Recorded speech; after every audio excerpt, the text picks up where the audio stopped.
สวัสดีครับมาถึง EP ที่63กันนะครับผมสำหรับ EP นี้เนี่ยเดี๋ยวเราจะมาทำตัวหนังสือแบบเส้นป่าอย่างนี้กันนะครับผมอันนี้ไม่ยากเลยครับไม่ต้องเขียนเอาไลน์ด้วยพร้อมแล้วเราก็ไปทำกันเลยครับเริ่มจากเราก็จะมีเส้นตัวหนังสือของเราก่อนนะครับผมก็ใช้คำนี้นะครับคำว่าเส้นได้นะครับแล้วก็ทำการสลับสีข้างในนะครับผม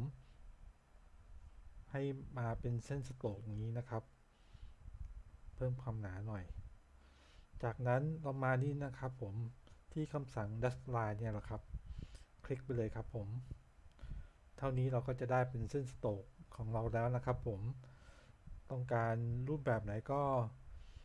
ลองเปลี่ยนความหนาดูนะครับหรือว่าถ้าเกิดไม่ต้องการ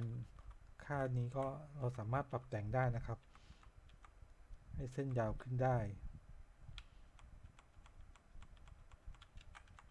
ความหนาระหว่างตัวเหมือนเส้นได้ที่สอยๆนะครับก็สามารถปรับได้ให้เป็น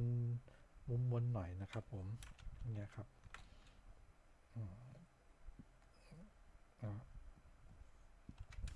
นะครับ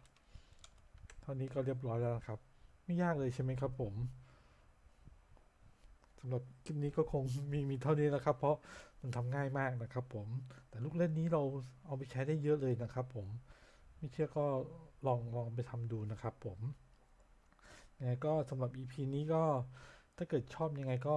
ฝากกดไลค์กดแชร์กด Subscribe ด้วยแล้วกันนะครับสำหรับ EP หน้าจะเป็นเรื่องอะไรนั้นฝากติดตามด้วยนะครับผมสำหรับ EP นี้สวัสดีครับ